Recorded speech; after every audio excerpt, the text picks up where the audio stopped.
Hi, good afternoon, everybody. Welcome to everybody who's joined us so far.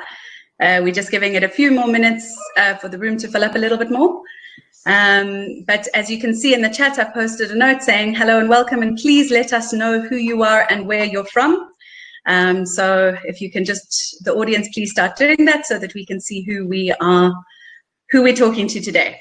Thank you very much for joining us, and it's great to have you. I'm Georgina Geddes. I'm the Editor-in-Chief of CFO South Africa, and I'm here with this webinar brought to you by SoluGrowth. But I'll do a proper introduction once I feel that the ball is definitely rolling. I've got my speakers, Mark Angus, Kim Besgrove, Sandile Gwala, and Francois Burger in the room with me today. But I'll be doing a proper introduction to them all shortly.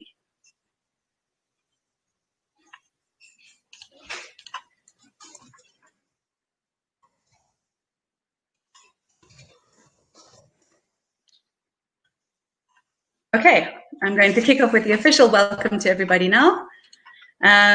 So today you're joining us for a webinar on improving your margins through back office transformation, brought to you by SoluGrowth. Efficiency and cost savings have become the watchwords of finance transformation, and everybody's looking for opportunities to optimize back office functions, either through automation or outsourcing or a combination of both. In today's webinar, brought to you by leading South African business process solutions company SoluGrowth, we will find out where real value can be gained through optimization. We'll learn about research that supports global CFOs' optimization strategies, and we'll learn about the latest trends from SoluGrowth's CFO and CEO. But first of all, I'd like to hear from you. I'll be posting a poll in the chat. So let's just get the poll up and started for you. Display results. Okay, so if you can start participating in that poll while we're chatting, that'll give you something to keep you busy. Now on with the webinar. First up, we'd like to hear from Kim Besgrove, the Director of Transactional Services at Mastercard Global, who will tell us a bit more about how a South African company, SoluGrowth, ended up doing a massive finance function outsourcing project for them. Over to you, Kim, and all the other speakers. I'm going to ask you to please go off camera, and so that Kim can have the floor. But Kim, let me start your presentation for you.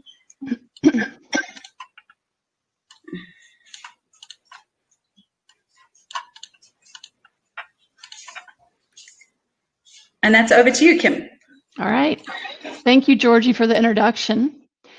First of all, I'd like to start with saying that I'm really pleased to be asked to spend some time with this group and share the Mastercard experience partnering with SoluGrowth to deliver a wide range of services at our global shared services center.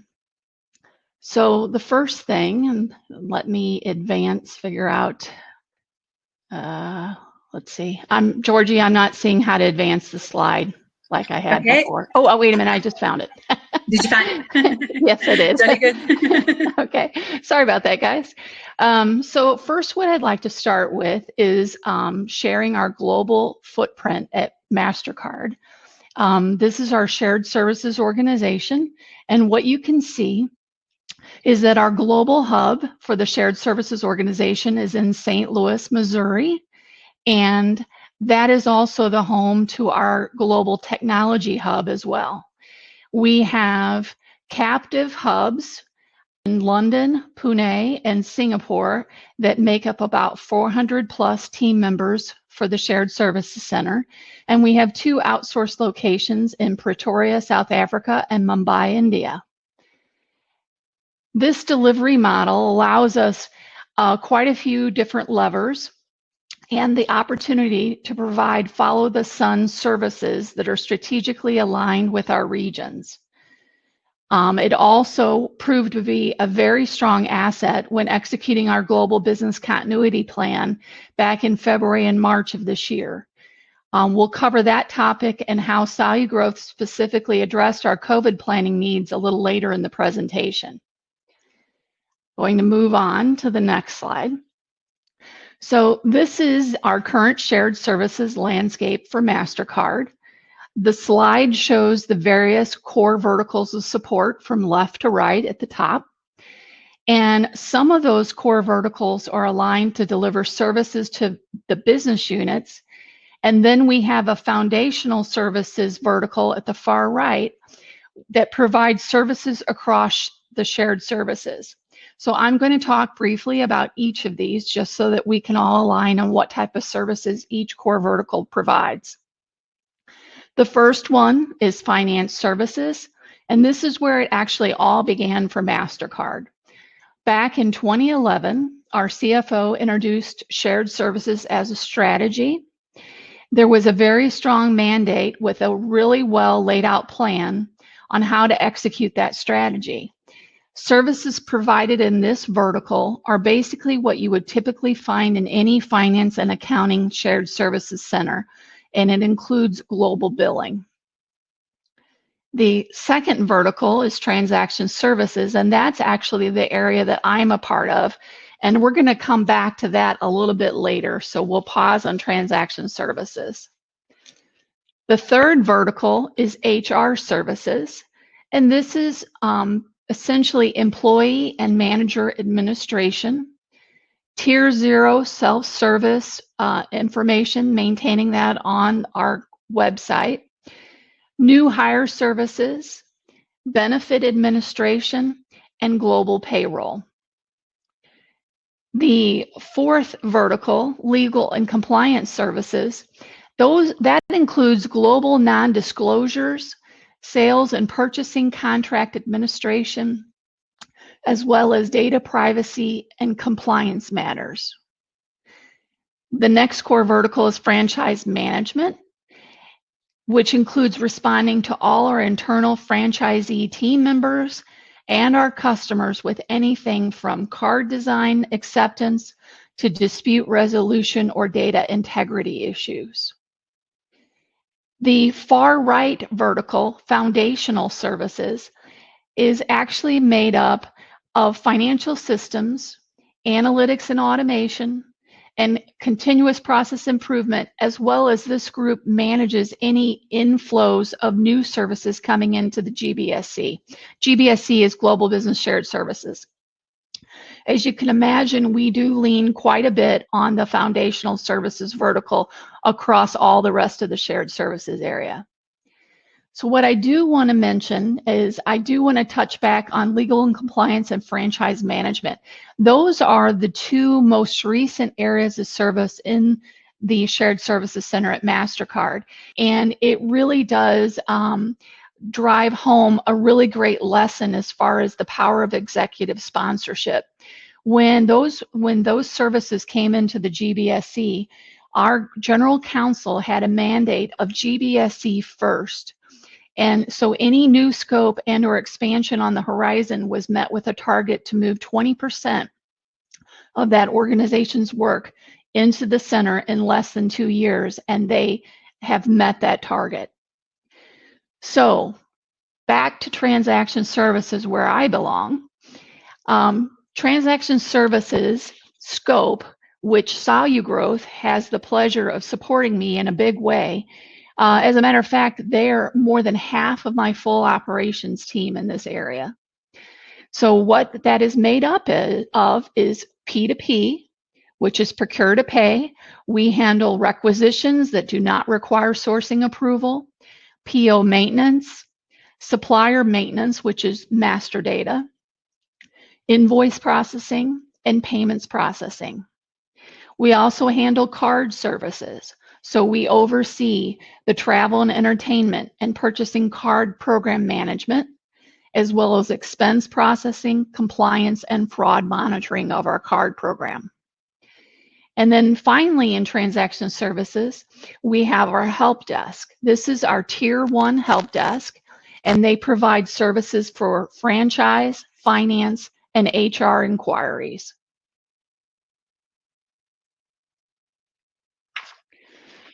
So the journey between Mastercard and SoluGrowth essentially started 17 years ago. And we have a very strong relationship across our teams with SoluGrowth. And the reason that we have that is because we have trust that we have each other's backs and that we work together to solve for issues, whether it be efficiency targets, how to address new scope, or how to improve on operations. But if we go all the way back to the beginning in 2003, there was a need for finance and accounting support, as well as a few other areas in MEA, as Mastercard started expanding as a company. So this was actually before our shared services organization was even formed. We were working with, it was Deloitte at the time, now it's SoluGrowth. As you can see through the years, various scope has been added. And I'm not going to read through all of them, but I do want to point out, as we had success, there was more expansion of scope, specifically in Europe in 2006.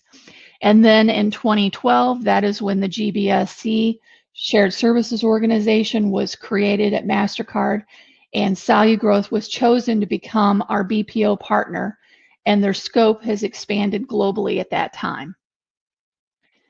So after that, it really became more of a copy-paste exercise where we tailored the approach when needed, but with the guiding principles of standardization and with validated exceptions.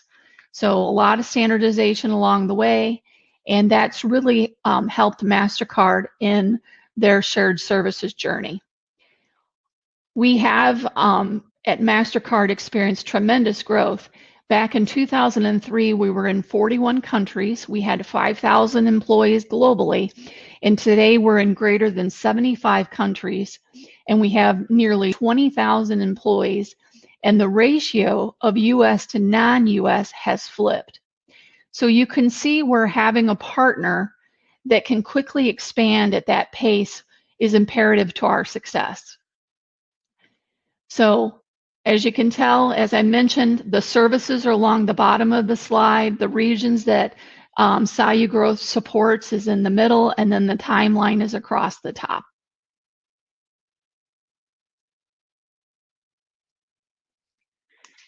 On this slide, this is really a recap of the scope of services that SoluGrowth provides, along with the benefits down the right-hand side. And one of the things that I wanted to mention as we look at these slides is that, Mastercard has really grown, since 2003, and a lot of the way it's grown is through mergers and acquisitions.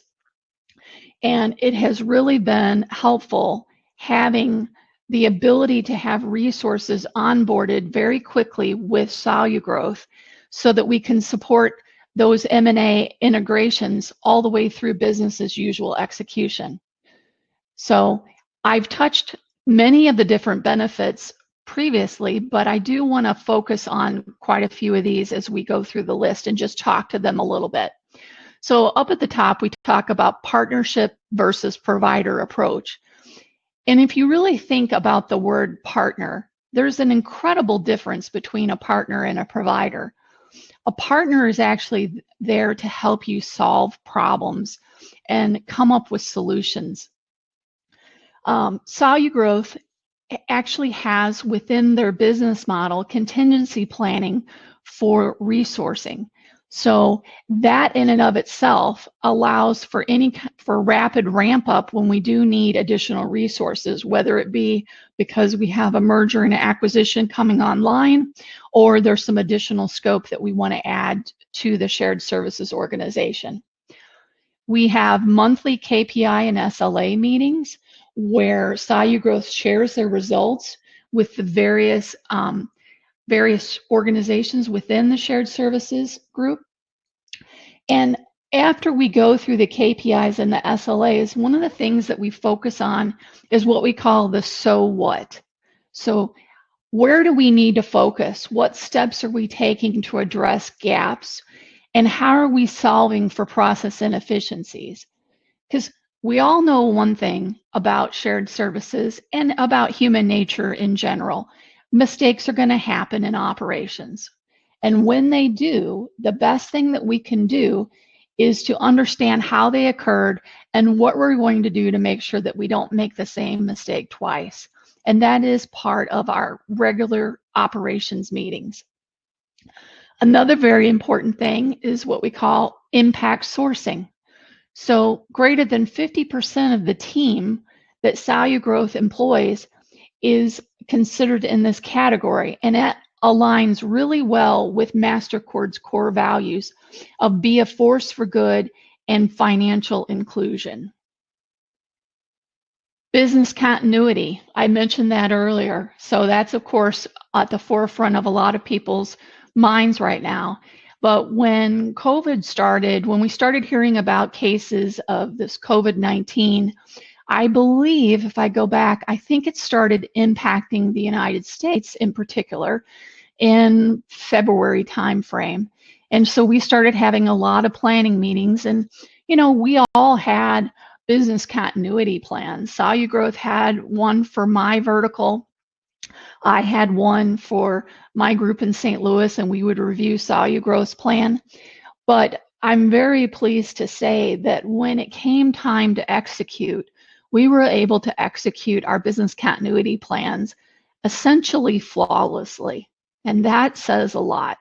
In addition, we did, take a, as we were leading, I think I went on to work from home around March 23rd, on March 23rd.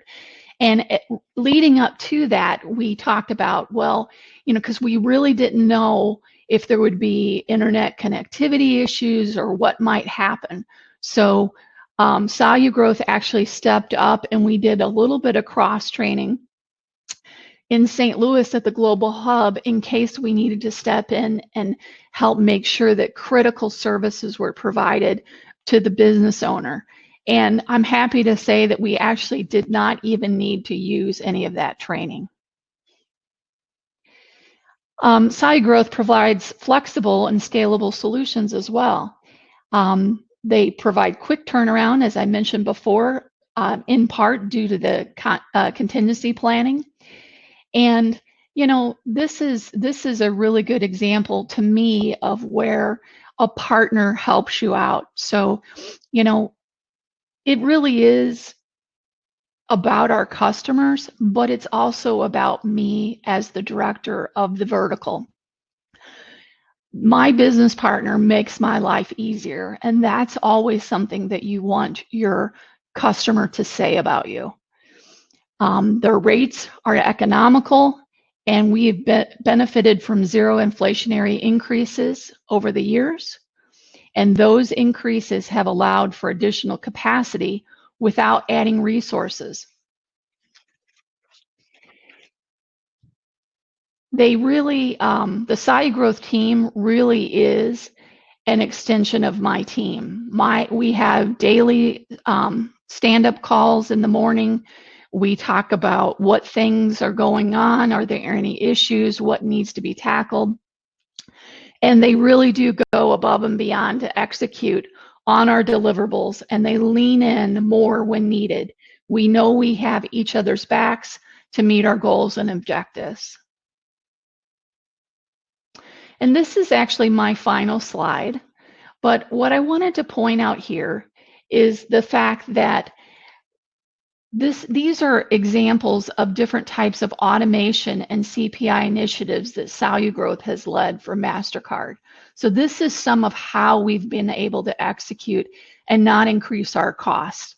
So just quickly, you'll notice that up in the top left corner, we have an Alteryx flow that was developed. And this actually helps the team identify, it's a quarterly access review for system access, and it identifies SODs, segregation of duty conflicts.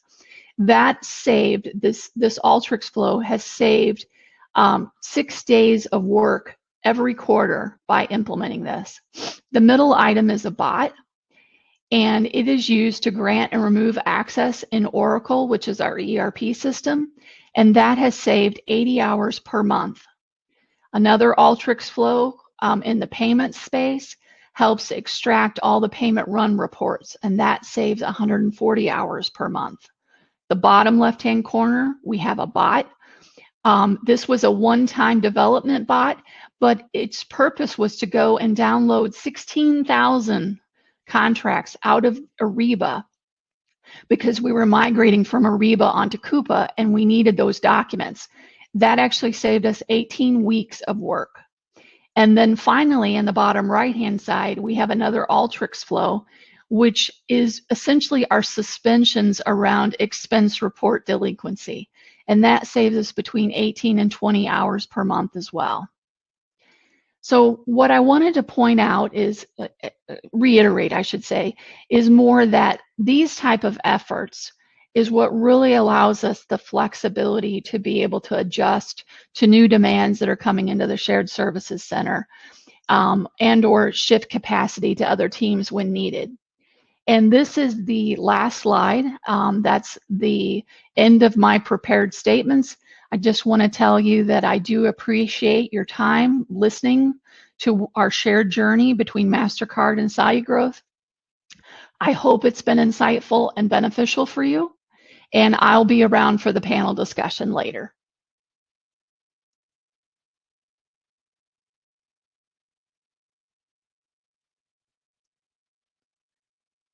Georgie, we can't hear you. I told you that would happen. I just wanted to say thanks so much, Kim, and that if I were SoluGrowth, I'd be well pleased to have a customer testimonial sounding like that. Francois, I'd like to invite you back on camera, please. You're next up. First of all, I'm going to just quickly end the poll because we might have something to chat about there. You should end up with the results in your chat function. So we asked, what trend do you believe is most directly driving cost efficiencies in business? Hyper-automation came out with 33%, data analytics with 20%, predictive artificial intelligence with 4%, and upskilling people with 41%. Francois, if you look at that, does that tally with anything that you know or believe in your organization? Yes, absolutely. I think the fact that upskilling of people are the most important factor. It's also something that came up very clearly in the research, and specifically around making sure you're utilizing the right people for the right skills. So absolutely, thanks, Georgie. Okay, great. And then I'm just going to keep everybody in the audience busy while you're presenting with a new poll. Hold on, let me just get it started. Okay, so audience, we're not going to leave you alone today. You've got things to do for us as well. In the meantime, let me start Francois' presentation. So Francois, you're going to outline from a CFO's perspective, because you're a CFO within your own organization, what the trends and benefits are of what it is that you can offer. There we go, and I'm going to go off camera. Sure, thank you very much. So again, from my side, good afternoon, everyone. And again, thank you very much for attending this webinar this afternoon. So what I will discuss this afternoon, very briefly, is some research which we've conducted, and we've asked a company knowledge executive to assist us with that. And Mark Angus is also on the line, and you will discuss a bit more of this detail a bit later on. But from a research perspective, what we're specifically interested in is in terms of the specific finance and accounting work that's been performed by our CFOs, by our FDs, and our financial managers, and specifically around what are the trends in F&A specifically. So you would see that about 143 interviews were conducted, and it included specifically respondents from countries like Australia, Canada, France, Germany, UK, and the US. And specifically, if you look at the right-hand side, it was quite a widespread of individuals from financial controllers right up to financial managers and financial directors. So the way in which I will construct my presentation over the next 9 or so minutes is to just take you through four of the research findings. This specific report is available on our website as well. So I'm just going to highlight a few points this afternoon, but the full report is available on our website, solugrowth.com, if you wish to go and download that and also spend some time in terms of the detail. There's quite a lot of rich content on trends and so forth. So the 4 items I want to address this afternoon, point number 1 is what we're very clear from the research. Point number 1, as I said, is the CFOs and the outsource plans they've got around that. Then the 3 following topics I will discuss are more of enablers, but also impacting from an outsourcing perspective.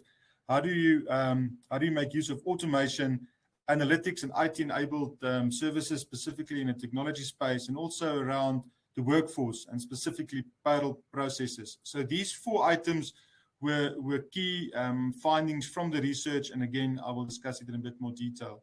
So starting off with the CFOs and specifically the outsourcing plans, what we've picked up here is that it's no longer around administration and compliance.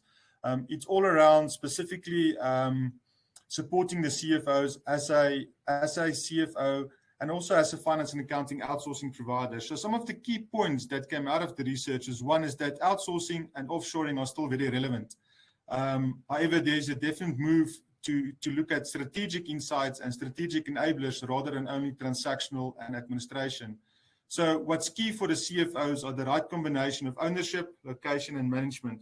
I think what we mean by that is that you need to provide the CFO with the competitive advantage to make sure that the specific solution that you are providing, either outsourcing, co-sourcing, or a managed solution, is providing the CFO with some business continuity and with strategic insights. So if I go to the next slide, you will see these are the typical processes that are still currently at the fore in terms of outsourcing. So you will see the typical ones still up there: accounts payable, aging and collections, and transactional services. However, as I mentioned, there is a need for more strategic services to be provided by the outsourcing provider. If I go to the next one, point number 2 that was highlighted specifically around employees, this is the reality that we are facing now, is that the workforce is dynamic and the workforce is ever going to change.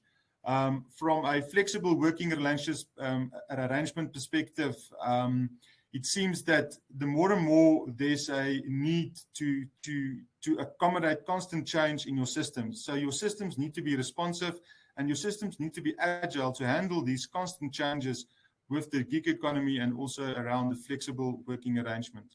What's quite key is that you need to scale up and scale down. As you need to meet these flexible working arrangements, it's quite key that you'll be able to upscale or downscale where needed.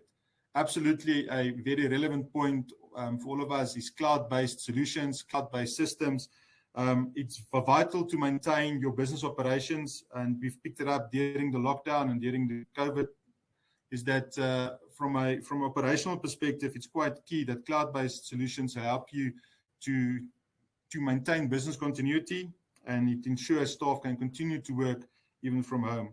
The last one here is employee self-service. It's quite key. It's making sure that you offload those time-consuming admin tasks from HR and payroll, making sure that your staff can do some of those tasks themselves, specifically around employee self-service. If you look at some of the trends that's impacting the payroll functions, again, you will see up the first one there on top is specifically around self-service, and also the use and the integration between payroll and HR. From a finance perspective, obviously, it's quite key from payroll, finance, and HR to have integration and to be able to work seamlessly together. If I go to the third point, it's specifically around analytics and IT-enabled services. So within this new operational environment that we're operating in, specifically also now after the lockdowns, the CFOs identified an opportunity to drive business performance through analytics and specifically through IT technology. So some of the key points that came to the fore here is definitely leveraging that data to make sure that we are using innovative next generation technology solution. There's a definite need for the finance teams to move from retrospective into a proactive and a predictive function. It's definitely seen as a function nowadays to assist the business with defining strategy and to make sure the business can grow. It is also key to use the information to make strategic decisions and to assist with accurate business forecasting. It is definitely making use of visualization tools like ClickView and so forth. Lastly, it does provide operational insight. It does assist with the development of solution to make sure that the business is more linear and more effective. Again, if I show some of the trends, firstly, these are the trends that came to the fore around specific solutions that the CFOs will invest in during the next 6 to 12 months. You will see the balance sheet consolidation, transformation, and specifically general F&A analytics. Also quite key is the specific IT solutions where CFOs plan to deploy these solutions over the next 12 months. You will see their supply chain, tax accounting, order to cash. So again, across all of the major systems, across all of the major business processes. The last point that was highlighted by the CFOs during the survey is the implementation and the impact of automation. Repeatable manual financial processes have no longer a place in any finance department. And what we've seen is that these tasks are replaced with RPA solution. Some of the key points from the RPA and from automation specifically is that we did pick up that RPA is already in most of the finance functions across multiple domains. RPA is already implemented and very relevant. The idea is definitely to reduce the admin burden on internal staff and to make sure that resources are proactively focusing on strategic work.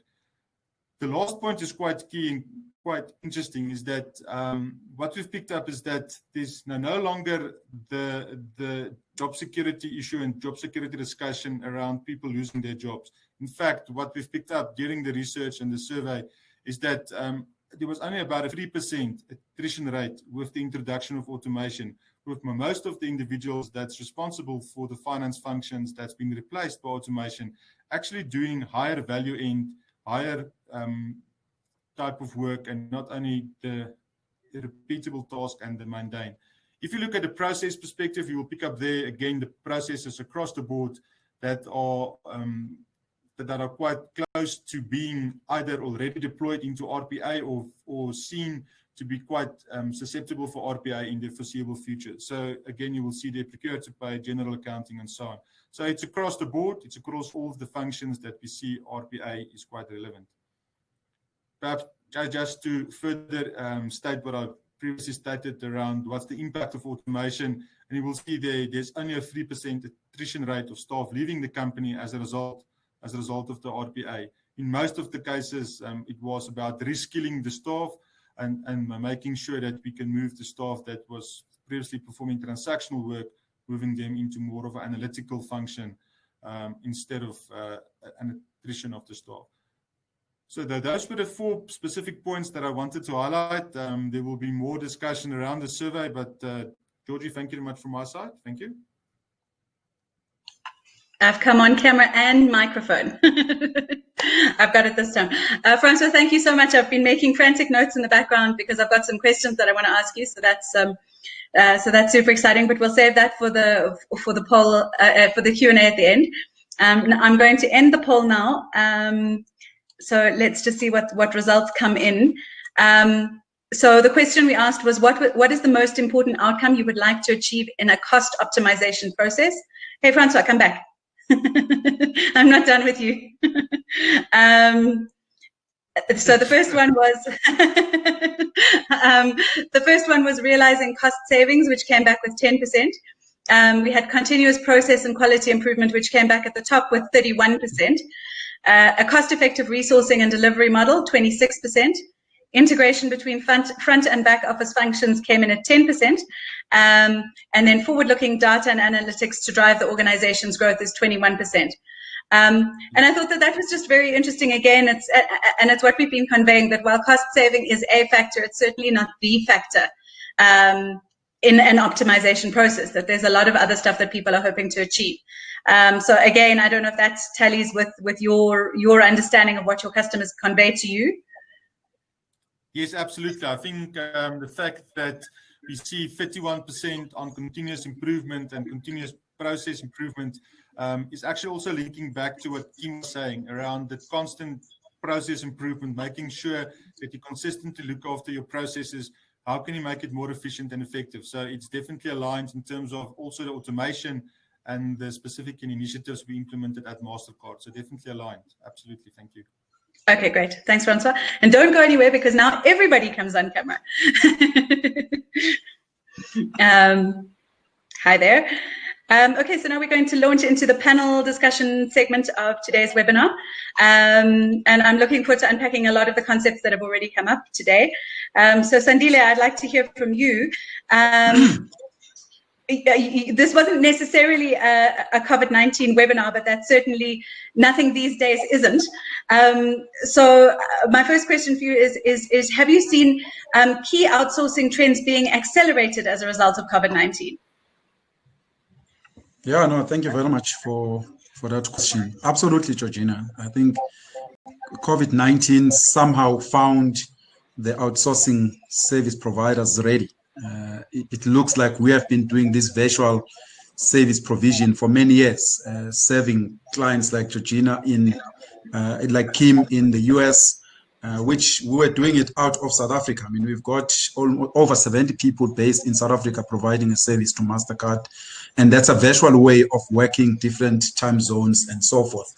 But I think the one thing just to highlight around why we became so successful, Kim spoke of we had a non-inflationary increase growth.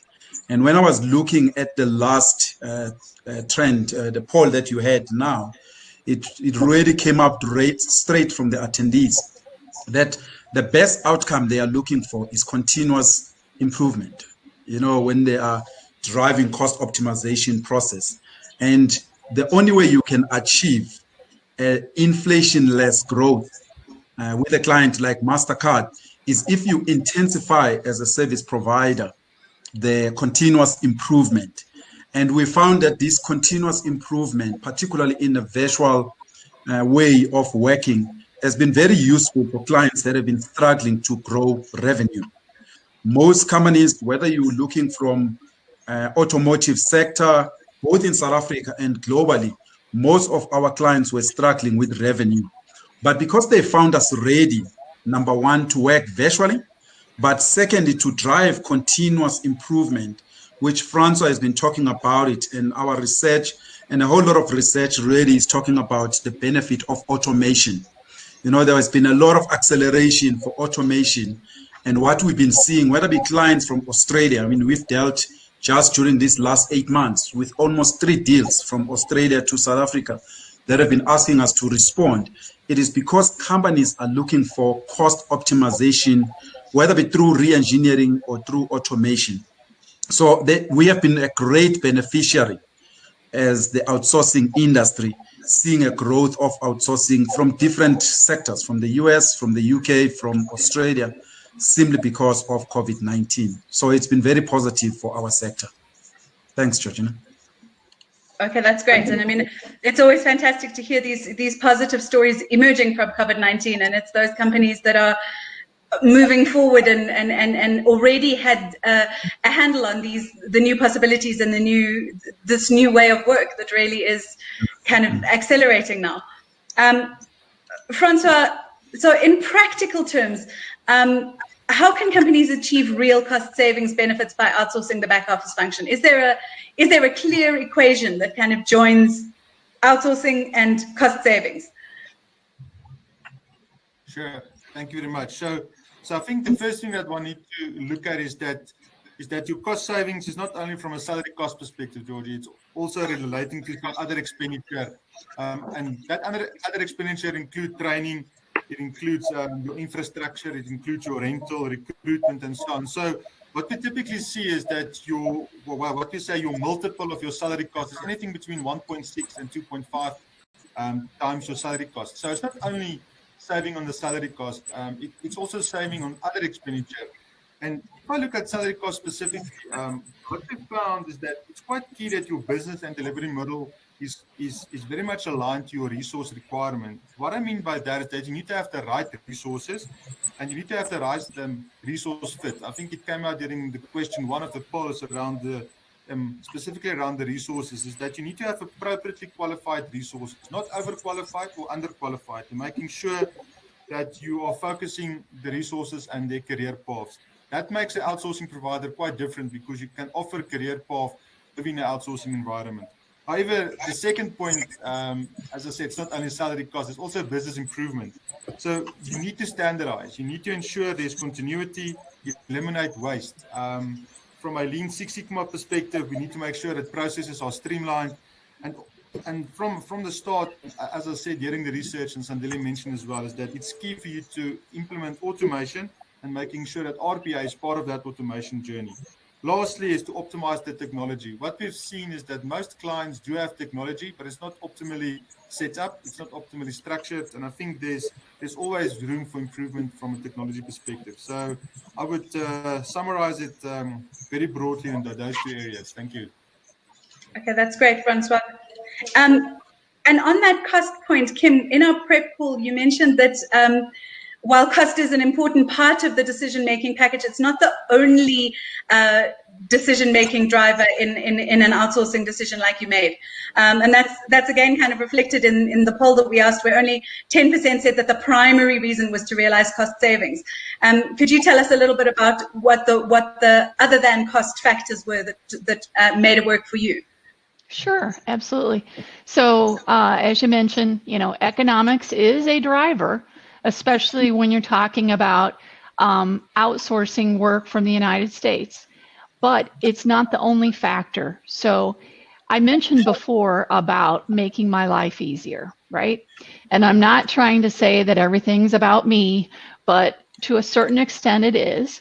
You want me to be happy. And I'm happy when my customers are happy and my customers are getting, being delivered good service, okay? So what I wanted to mention was that through automation and through that contingency resource planning that I had mentioned before, those things really give us the flexibility that we need to respond to different things. And I could probably name a number of different examples, but the one that's most recent is I actually have an employee here in the United States who is going on maternity leave, and she's going to be out for 6 months.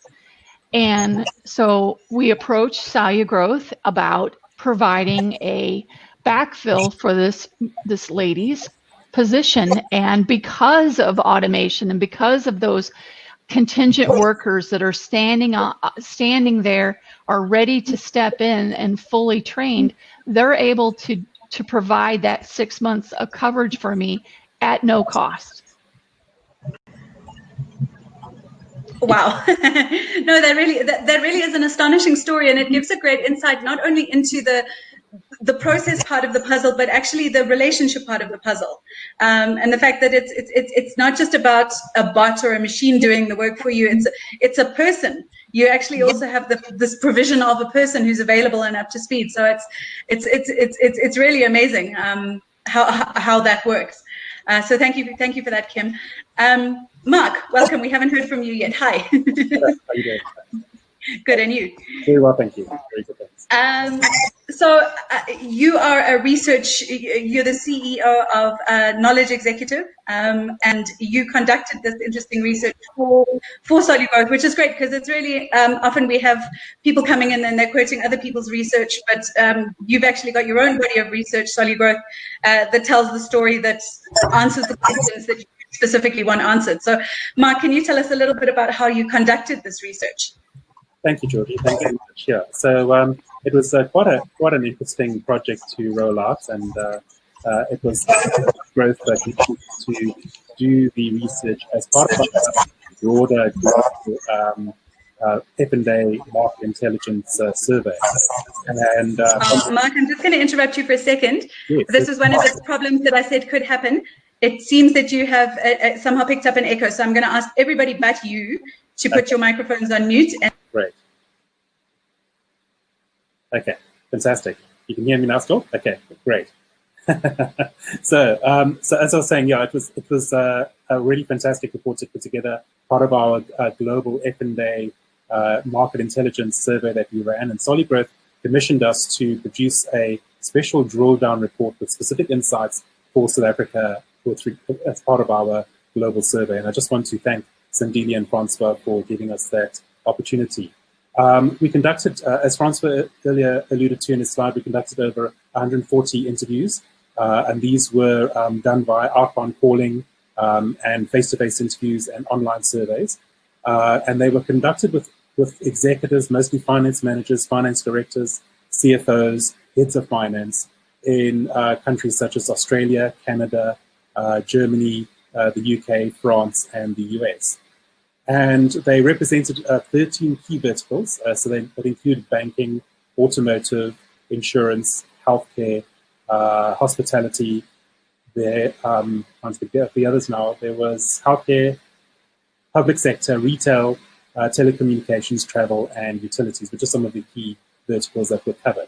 And they represented organizations that were large enterprises, small to medium businesses, and about 50% of those were organizations that had about 5 billion or more, 5 billion US that is, or more in turnover.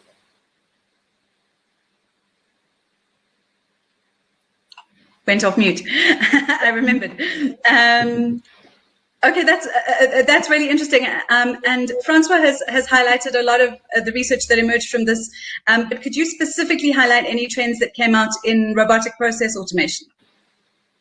Certainly, yes, thank you. And I was very, very heartened to see that in the poll today, that was one of the highest responses from the audience. It just shows that it's top of mind for a lot of people right now. And based on the potential benefits that RPA already provides, and the fact that it permeates across the finance function across multiple domains, almost a third of the respondents indicated that they are already planning to take that step and implement RPA in the organizations, that they've begun their automation journey, while 16% of respondents said that they are planning to automate repetitive tasks in the next 12 to 24 months. That was very, very good to see. And that's the automation part. We probably will see more deeper artificial intelligence that will come further down the line as we move forward. While some businesses may look to RPA to augment roles within downsized workforces that resulted from the pandemic's economic impact, as Francois said, it really isn't going to impact on jobs or job creation, as we saw from the survey. Job security is very much sound with regards to the finance functions. Yes, I also. Yes, now I am off. I also thought that was a very interesting outcome, because obviously that's the great fear and the great argument against RPA.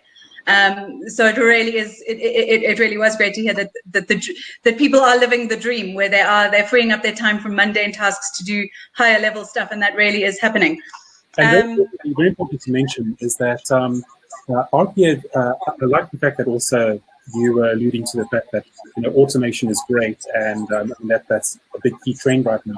But it's very important to have the human factor as well. So going back to what Tim said about how we need to still have that human factor that plays into this. Humanization and automation together are very important, and it's very important that they are very much aligned going forward. Perfect. And then the timing of this research is interesting. Were you commissioned to do the research anyway, and it happened to coincide with COVID-19, or was it specifically to look into the results of COVID-19? Kind of a combination of both. We started on the research, and then COVID hit, and so as we were evolving the process, we were managing to also interview executives about the impact of COVID. So we were able to get those insights. So yeah, it's kind of a combination. We didn't approach it with COVID in mind, but COVID hit while we were actually doing it. But then look what happened. Okay, but then in comparison to other countries, how did South Africa's global business services sector rise to the challenge of COVID-19 and ensure business continuity for domestic and international services? That's a great question. We know that the world and South Africa went through an unprecedented and extraordinary change fueled by the pandemic. We know that in the early part of the year, there was the national disaster and the lockdown as a result. So it really threw a lot of people into a state of flux. But South Africa notably was one of the few global offshore locations that was able to deliver essential services during that period. Other locations actually just shut down, and they left their clients in limbo. And so those clients had to scramble to find other locations where they could find service delivery as a result. But South Africa stayed there, and as a result, we predict that we're going to see an increase in outsourcing and co-sourcing services as more global enterprises look to spread their risk, to implement business continuity, to look at their disaster recovery, and also look at spreading their risk with regards to finance and accounting and back office processes to locations like South Africa. And who, in this process, were known to step up during these most arduous of circumstances and during the pandemic when it was running. Okay, great. And then, so Sandile, in light of all of that, with the current economic contraction all around the world, can South African outsourcing companies be optimistic? Are we becoming an appealing destination, or are we an appealing destination for outsourcing back offices? Look, I won't answer you with a positive response simply because I'm an outsourcer. But I mean, if I really look at the trends that are coming from all the different researchers, I mean, I was reading a research from a guy in Canada who did a research in terms of where does South Africa fit in from the decision makers, particularly from North America. South Africa is rated as number 2 to India. I was reading a report, I think Mark would have seen it, from the UK. For the last 3 years, South Africa has been rated as one of the top outsourcing destination for the last 3 years, consistently. And the way we did so well during this COVID period as outsourcing companies, because I mean, some of the companies that are based here in South Africa are supporting UK emergency services, you know, and the way South Africa kind of moved into this virtual service provision and allowed companies in Australia and the UK to continue to exist, made South Africa a very attractive destination, you know. So I think from the perspective of South Africa as a destination in terms of its attractiveness, from cost effectiveness, I mean, when we were submitting a bid to Australia, we proved together with France of the as-is, before we optimized, before we adopted automation, we were able to save the client 61% on the as-is of processes that they are doing in Australia.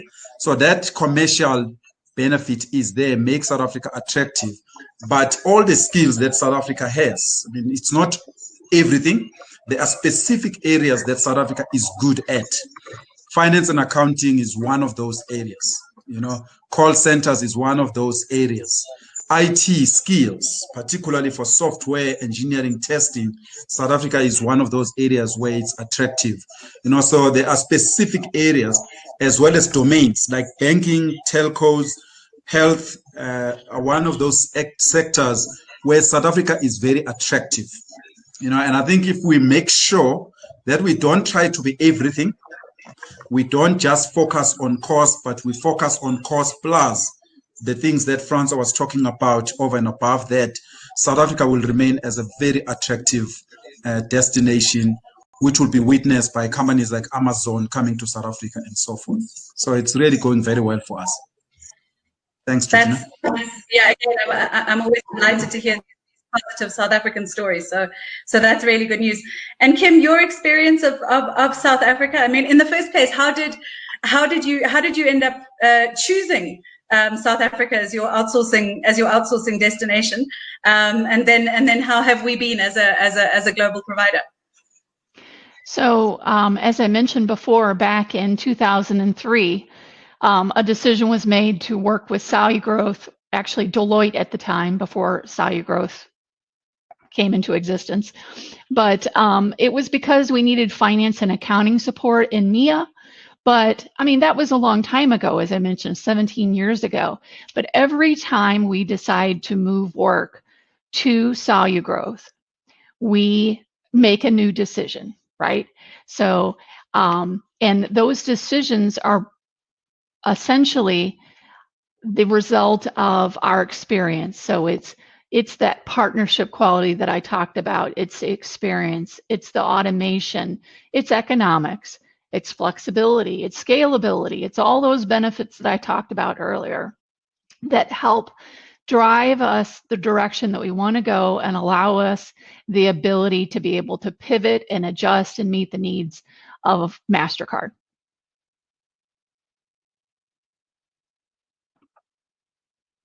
You're on mute.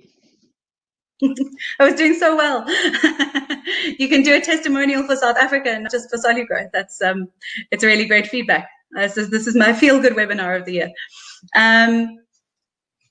Mark, how can outsourcing support the CFO in driving digitalization generally? You're on mute. Wow, we have to just get this right, eh? In fact, it would be great if this could be automated, right? Thank you, Georgie. Well, what was great from the research is that it showed us that CFOs are definitely eager to embrace new skills that will prove critical to keep up with the pace and scale of digital disruption and position their companies favorably in a more competitive marketplace as a result. Not all CFOs have the power to enact initiatives such as automating financial systems and digitalization, we know that. And if their financial departments have to thrive and deliver value to the organization in the digital age that is around us, they must make technology instrumental. And this can enable them to contribute in great ways and participate in operational decision-making, identify and mitigate risk, accelerate growth, and generate higher returns as a result. In this regard, the trend towards outsourcing and co-sourcing to access new and innovative technologies and unlock better value is on the rise. And we're seeing that with the right insights, skills, and capabilities, F&A service providers can meet the growing need to support CFOs as they seek to tackle head-on the numerous challenges that they face. And also as they become CFOs, become a catalyst for innovation within their organizations. We know, and we've spoken a lot about cost reduction, and while the emphasis is on cost reduction, it also is about value creation and the shifting trend towards enabling strategic change in the organization. And this is where real value is realized, when organizations retain mission-critical finance functions while partnering with outsourced service providers such as SoluGrowth to offload non-core processes. And as a result, they can gain access to great technology, to great expertise, help them improve decision-making, maintain business continuity, which is very important right now, and unlock new capabilities to respond to shifting market trends and conditions. You're on mute again. Thank you. Sandile, I've got one last question for you, and then we've got an audience question. I'd like to know what top 3 recommendations you would offer CFOs who are looking to optimize their back office functions and improve margins. You too. I can pick it up. Really quick to notice. Yep, absolutely. I mean, there are many trends, as most of the attendees, they will notice. There's quite a lot of reports that are produced by people like ourselves and many other partners. And I thought, between our report, what is consistent with the other reports in terms of your question? And if I was to summarize just 3 kind of key trends that will be advised to the audience. I think the first one, there is a term that I've picked up coming up quite commonly that we have not necessarily utilized it in South Africa. I don't know if Kim has had it in the US, but I've been picking it up in our industry. That is called bot shoring. So instead of offshoring, it is bot shoring. You know, that is really taking work into the automation world, into the bot world. And the honest truth for most of the executives that are probably attending, you find that we've been talking about 4IR, we've been talking about AI, we've been talking about RPA, but we have not experienced it. Right now, we've seen it over the last 2 years. We've got case studies, we've got proof, we've got the Zazus in Mastercard in terms of the bots that we have adopted there. We've got proof that this does work. Big shared services are adopting RPA and trust it as number 1. Number 2, I think for most of the companies that are adopting, even if it's automation, go for the gain sharing model. Gain sharing model is that I tie a company that is driving transformation. Then I would say, I will pay you cost, but I won't pay you the profit base, the normal rate per hour that you charge. I will give you that once the bots or automation that you have implemented is successful. You know, we like to be incentivized as consulting organization. And I think for me, that is working. The last point that I will advise the audience, because I'm assuming most of them are South African based, is reshoring. So reshoring for most companies, multinational companies that took offshoring to India in the early days, pre-automation and so forth, they find that when you compare the benefits of automation versus of keeping your services in India, automation is giving you a better value. We have been privileged enough to drive automation, reshoring for some of the listed companies last year that me and my colleagues drove. And we brought that stuff, and it was much cheaper than it was done by Genpact in India. So if I was to summarize, offshoring is the reality. Go for gain sharing model. And lastly, reshoring for South African multinationals is now a reality. Things are happening locally in our local service provider you can work with. Thanks, Georgina. Thank you, Sandile. And we are drawing to a close, but Nick Smith has asked Mark in the from the audience. Mark, do you know what kind of processes the people who are no longer caught up in mundane tasks are now doing? And did they have to upskill to do those tasks, or did they just have the time to do those tasks? Sorry, please, Georgia, just repeat the first part of the question, the processes in terms of? So I think it's about the people who are who've had their time freed up by RPA and haven't lost their jobs. Yes, okay, yes. And they're now doing these new tasks. Do you know some of the specifics of the next level up of tasks that they're doing? Okay, great. Yes. So they'll sit more in the analytical functions, strategic functions of F&A. So they'll move up the value chain as a result. And we're providing most of those analytical and strategic functions. Okay, great. And then the second part of that question was, did they need upskilling to sort of fulfill their new roles, or was it something that they just now had time to do so they could do it? They would definitely, in a lot of cases, they would need upskilling or reskilling into their new roles. In fact, we saw that as a key trend from the research, that a lot of organizations are doing that. Instead of letting those people go, they are reskilling or upskilling them into these new roles. Some of them do already have, the analytical functions as part of their trying to think of the word, as part of their skill set. So they've got that already. But what we are generally finding is that the general trend is towards upskilling and right-skilling people into these new roles. Okay, fantastic. Sandile, were you raising your hand for me, or was that someone behind the screen? I was trying to be a student in class, and I wanted to add on what Mark is saying.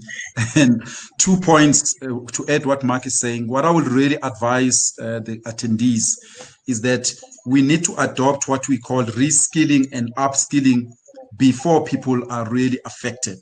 Because given how automation is going, it moves people very quickly, and they require to do other jobs in the service. Lastly, most of the research are telling us that in the near future, there's going to be a big shortage, particularly in finance and accounting.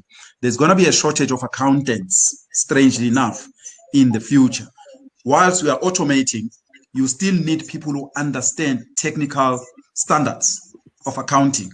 So you need to upskill your people to be able to work in parallel with the robots or with bots in the future. And that scarcity is coming because most people are not keen to train as accountants, both in South Africa as well as overseas. This is not just a South African phenomenon. Thanks, Georgina. Great. Well, everybody, thank you so much, Mark, Kim, Sandile, Francois. I found it a fascinating panel discussion and the two presentations as well. I've learned new words. What's it? Bot sourcing, bot shoring. Bot shoring. I'm going to be looking into that. Maybe we'll start producing some articles about that. So thank you very, very much for your time and for your insights. I've really enjoyed speaking to you. Thanks to the team in America for getting up so early.